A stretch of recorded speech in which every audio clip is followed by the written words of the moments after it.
महाकनेक्टेड news महाराष्ट्राशी केव्हाही कुठेही यूट्यूबवर सबस्क्राईब करा न्यूज महाराष्ट्र या पेजला आणि पाहत राहा न्यूज महाराष्ट्राच्या घडामोडी। न्यूज महाराष्ट्र सदैव आपल्या सोबत। देशाच्या विभाजनकारी राजकारणाने आपल्या स्वार्थापोटी धर्म, जात, वंश आणि भाषेच्या नावावर देशाचे विभाजन करून संपूर्ण देशात द्वेष, भय आणि असुरक्षिततेचे वातावरण निर्माण केले असून त्यामुळे नागरिकांमध्ये अंतर्गत कलह निर्माण झाला आहे।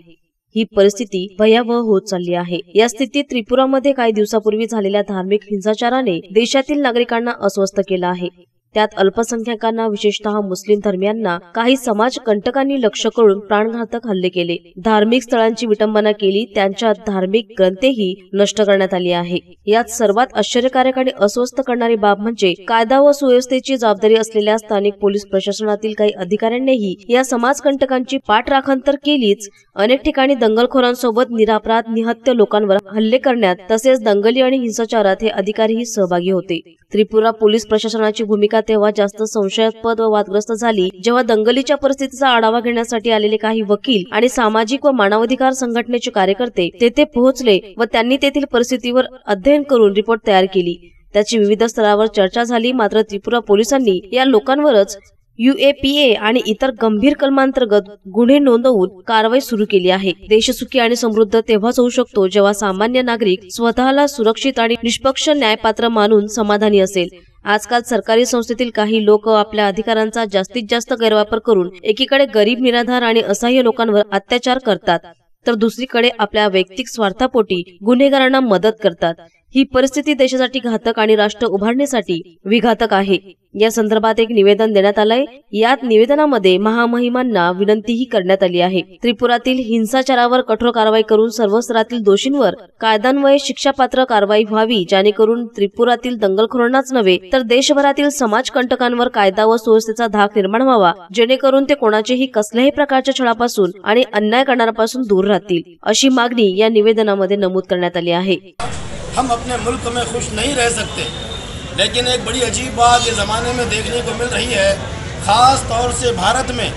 भारत के वासियों के अलावा पूरे वर्ल्ड में जितने ममालिक हैं वो जब हमारी खबरों को सुनते होंगे और पढ़ते होंगे तो वो भी ताज्जुब करते होंगे कि मुल्क भारत में का जो संविधान बना और मुल्क भारत की जो तस्वीर बनी कि जिस वक्त में अंग्रेज़ों को इंडिया से निकाला गया, जब मुल्क भारत के अंदर किस अंदाज से आज़ादियों के लिए जंगें लड़ी गई, कितने लोगों के सर जो है वो दरख्तों पर लटकाए गए, उसमें सबसे ज़्यादा नाम उलमा के आते हैं तो वहीं पंडितों के भी आते हैं। जहाँ मौलाना अबुल कलाम आज़ाद का नाम आता है तो वहीं चाचा नेहरू और गांधी का नाम भी आता है। जहाँ मौलाना हुसैन अहमद मदनी रहमतुल्लाह अलैह का नाम आता है तो मौलाना कासिम साहब नानवी का भी नाम आता है। लेकिन इसकी पूरी तस्वीर इसके खिलाफ उलट कर रख दी जा रही है कि आज हर इंसान जो मुनसिफ जहन रखता हो, चाहे किसी भी मज़हब का मानने वाला हो, उसके दिल में तकलीफ़ होती है कि ये आखिर इंसानियत के ख़िलाफ़ कैसे ज़माने के अंदर काम हो रहे हैं। चाहे त्रिपुरा का मामला हो या त्रिपुरा जैसे पूरे भारत में, मैं आपको क्या बताऊँ, कौन नहीं जानता कहाँ कहाँ के हालात बार बार ख़राब हो रहे हैं, लेकिन तकाज़ा इंसाफ हमारी नज़रों से ओझल होते जा रहा है। यहाँ तक कि 4 वकील त्रिपुरा जब पहुँचते हैं और वहाँ की सूरत हाल को बेहतरीन अंदाज में हुकूमत इंडिया के सामने, भारत के सामने लाकर रखते हैं, उनके साथ क्या होता है। इसीलिए आज मैं अपनी बात को लंबी ना करते हुए तमाम ख़ास तौर से हमारे हिंदुस्तान के वासियों को, जिसमें तमाम मज़ाहिब के मानने वाले लोग हैं, और ख़ास तौर से हुकूमत हिंद को इस बात की अपील करता हूँ कि इंसाफ पर जोर दे और मुजरिमों को सज़ा दे और हमारे हिंदुस्तान में अमन और अमान कायम करे। अगर हम ये फ़िज़ा नहीं कायम करेंगे तो सब पूरे के पूरे हिंदुस्तान को इससे नुकसान पहुंच रहा है। सब हर दानिशमंद आदमी, अक्लमंद आदमी, तालीमी याफ्ता आदमी, हर इंसान इस बात को वाज़ेह नज़रों से देख रहा है, और अगर देखने के बाद भी अगर वो इंसाफ की कोशिश नहीं करेगा तो हम सब जानते हैं कि सिवाय नुकसान के फ़ायदा नहीं होगा। इसलिए हम अपील करते हैं कि हमारे भारत में जितने संविधान हैं, जितने कवानीन हैं, इसको पूरी तरीके से मुजरिम को सज़ाएँ मिले, बेगुनाह को आफ़ियत मिले और पूरे के पूरे ख़ास तौर से हिंदुस्तान में अमन अमान कायम हो और गुनाहगारों को सज़ा दी जाए। उम्रें बीत जाती हैं एक घर बनाने में, तुम तरस नहीं खाते बस्तियां जलाने में।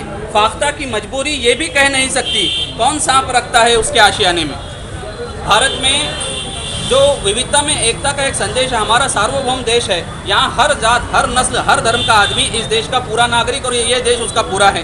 मगर आजकल की विभाजनकारी राजनीति ने जिस तरीके से लोगों के अंदर विभाजन करके हिंदुओं को मुसलमानों से जात और धर्म और नस्ल के नाम पर अलग अलग करके अपनी राजनीति चमकाने की कोशिश की है, ऐसी सूरत में पूरे देश में जहाँ पर असमाधानता का और अन्याय का माहौल चल रहा है, देश में आपस में नागरिक एक दूसरे से मिलने के लिए जो है तो व्यतीत है, एक दूसरे से मिलने में जो है तो भय महसूस कर रहे हैं। ऐसे में भारत के एक राज्य त्रिपुरा के अंदर पिछले 22-23 दिनों पहले से जो दंगा भड़का जो 15 या 16 दिन तक चला, इसको न सिर्फ मीडिया ने छुपाया बल्कि सरकारी मशीनरी के कुछ लोगों ने भी इसके ऊपर अन्यायकारक जो है तो कार्रवाइयाँ की हैं। और जिन लोगों ने उल्टे इस दंगे को ख़त्म करने की और पुलिस और प्रशासन की कुछ गलतियों को सामने लाने की कोशिश की, उनके ऊपर उल्टे कार्रवाई की। ये दोनों ही बातें, एक तो नागरिक जो सुरक्षित होना चाहिए थे उनकी सुरक्षा प्रदान नहीं की गई, दूसरे जिन लोगों पर जुल्म हुआ उनके जुल्म पर उनकी मदद करके उनको न्याय दिलाने के बजाय उल्टे उन्हीं लोगों को उसमें जुर्म में फांसने की, और जो लोग उनको मदद करना चाहते हैं जिनमें वकील भी हैं, इनको गलत केसेस के अंदर फांस करके पुलिस जिस तरीके से दबाव तंत्र का इस्तेमाल कर रही थी और कर रही है, उसके खिलाफ आज जो है तो हम यहाँ निवेदन देने के लिए आए हैं। जामनेर येथून अलियार खान, न्यूज महाराष्ट्र। रहा कनेक्टेड न्यूज महाराष्ट्राशी केव्हाही कुठेही युट्यूबवर सबस्क्राईब करा न्यूज महाराष्ट्र या पेजला आणि पाहत राहा न्यूज महाराष्ट्राच्या घडामोडी। न्यूज महाराष्ट्र सदैव आपल्या सोबत।